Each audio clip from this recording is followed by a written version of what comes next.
బ్రహ్మచర్యం చేయటం, నియమనిష్టలతో ఉండడం, అబద్ధాలాడకుండా ఉండడం, దుష్ప్రచారాలు చేయకుండా ఉండటం, చెడు మాటలు మాట్లాడకుండా ఉండడం, ఎవరిని తిట్టకుండా శపించకుండా ఉండటం లాంటి నియమనిష్టల్ని పాటించండి.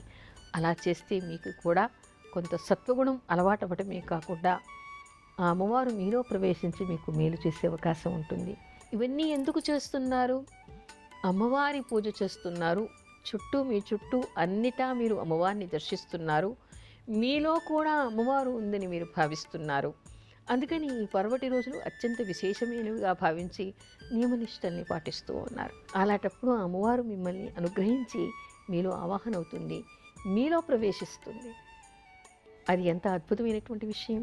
ప్రతి ఒక్కరిలో కూడా అమ్మవారు ఉంది అనుకున్నప్పుడు, నాలో కూడా అమ్మవారు ఉంది అనుకున్నప్పుడు, మరి అమ్మవారు అందరినీ తిట్టదు కదా, అందరినీ శపించదు కదా.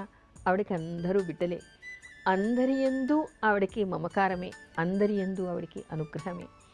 అందుకని మనం విశాలమైనటువంటి దృష్టితో చూస్తూ ఉండడం, వీలైనంత వరకు మౌనంగా ఉండటం, సత్వగుణం కలిగి ఉండడం, ఇలాంటివి చేస్తూ ఉన్నారనుకోండి, తప్పనిసరిగా మీకున్నటువంటి దోషాలన్నీ పోయే అవకాశం, అమ్మవారి అనుగ్రహానికి పాత్రులయ్యే అవకాశం, ప్రతి ఒక్కరి వలన మీకు మేలు జరిగేటువంటి అవకాశం ఏర్పడుతుంది. అందుకని అంతటా అమ్మవారిని దర్శించండి, అన్ని చోట్ల అమ్మవారిని పూజించండి, అమ్మవారి అనుగ్రహానికి పాత్రులు కండి. దీక్ష చెయ్యలేనటువంటి వాళ్ళు కూడా ఉదయాన్నే లేచి కనీసం ఇంట్లో ఒక పటమైనా ఉంటుంది కాబట్టి దీపారాధన చేసి ఒక్క పువ్వైనా సమర్పించి చిటికెడు చక్కెరో బెల్లమో పాలో నైవేద్యం పెట్టి నమస్కారం చేయండి. సద్భావన కలిగి ఉండండి. ఎవరికైనా పండు తాంబూలం ఇస్తూ ఉండండి. ప్రతి స్త్రీలోనూ అమ్మవారిని దర్శించండి. అలా చేస్తే తప్పనిసరిగా అమ్మవారి అనుగ్రహానికి పాత్రలవుతారు.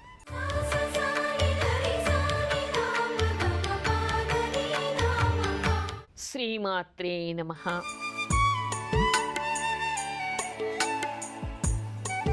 ఈ శ్రీమాత్రే నమః అనేటువంటిది లలితా సహస్రనామాల్లోని ప్రథమ నామం, అత్యంత విశిష్టమైనటువంటి నామం. శ్రీమాత్రే నమః అంటే అమ్మవారిని మాతృస్వరూపంగా భావించి మనం ప్రార్థన చేస్తూ ఉన్నాం. ఆ శ్రీమాతని ప్రతి ఒక్కరిలో కూడా చూసేటువంటి అలవాటు చేసుకోండి. ఇంకా మనకేం చెప్తారు అంటే, మీకు స్నేహితులు కానీ, అధికారులు కానీ, అత్తగారు కానీ, కోడలు కానీ, ఆడపడుచులు కానీ, కూతుళ్ళు కానీ, ఈ రోజుల్లో స్నేహితులు కానీ శత్రుత్వ భావనతో ఉన్నారు అని భావిస్తే, వారిలో అమ్మవారిని దర్శించి వారి రూపంలో అమ్మవారిని భావన చేస్తూ శ్రీమాత్రే నమః, శ్రీమాత్రే నమః, శ్రీమాత్రే నమః అని మీరు జపం చేస్తూ ఉండండి. వాళ్ళకి మీ పట్ల ఉండేటువంటి శత్రుత్వ భావన పోతుంది. మీరు చేసి చూడండి, మంచి ఫలితాలని పొందండి. గోపురంపై మీ అమూల్యమైన సలహాలు మాకు తెలపండి.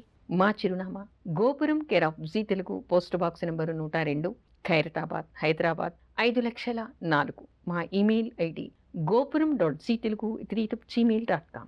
మంగళదీప్ అగరబత్తీస్ గోపురం కార్యక్రమం ఇంతటితో సమాప్తం.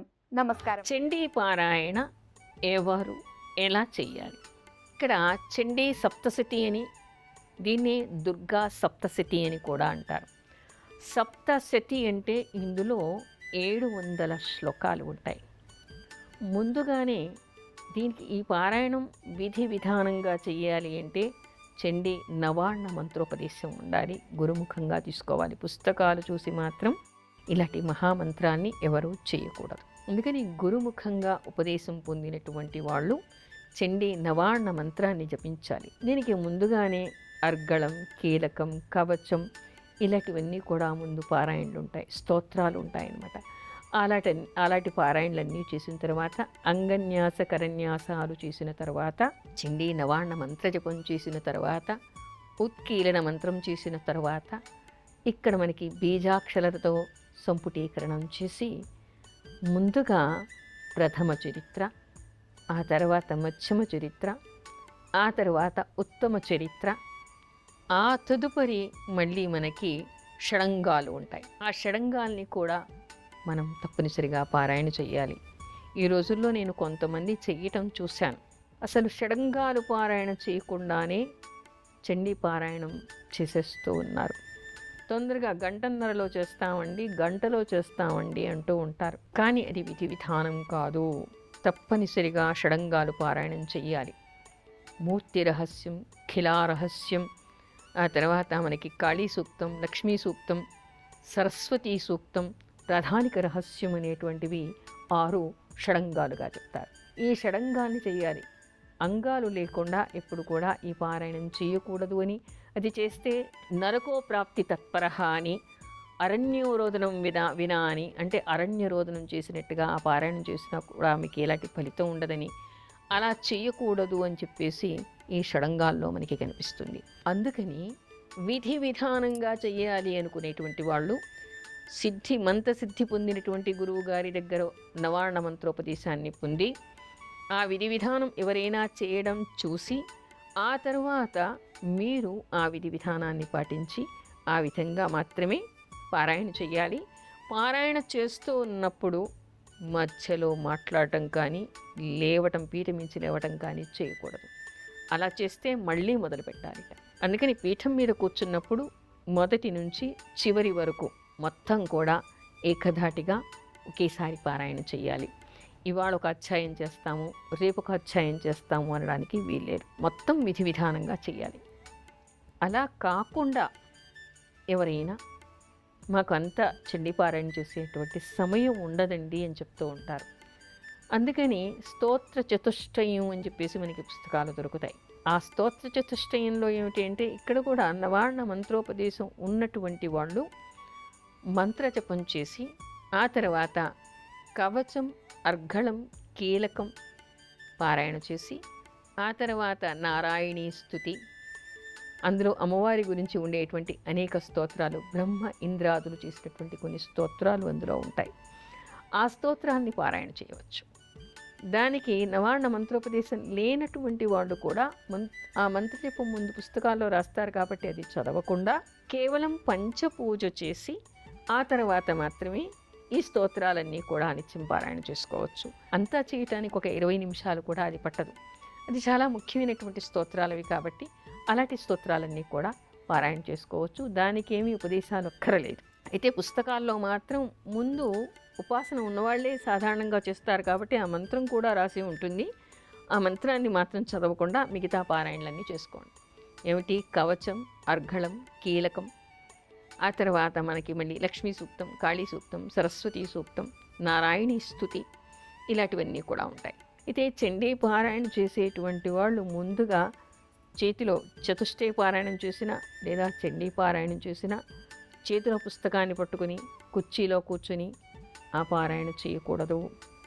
ఒక పీట వేసుకుని, దర్భాసనం వేసుకుని, లేదా కనీసం పీట వేసుకుని, ఒకవేళ కుర్చీలో కింద కూర్చోలేనటువంటి వాళ్ళు వయసు మీరు ఉన్నా ఒక కుర్చీలో కూర్చున్నప్పటికీ కూడా ఎదురుగా ఒక బల్ల, తనకి సమానమైనటువంటి స్థాయిలో ఉన్నటువంటి బల్లని వేసుకుని దాని మీద ఇలాంటి వ్యాసపీఠను పెట్టి ఆ వ్యాసపీఠ మీద గ్రంథాన్ని పెట్టి గ్రంథస్థంగా ఉండేటువంటి అమ్మవారిని ముందు పూజ చేయాలి. గ్రంథ రూపంలో అమ్మవారికి పూజ చేయాలి.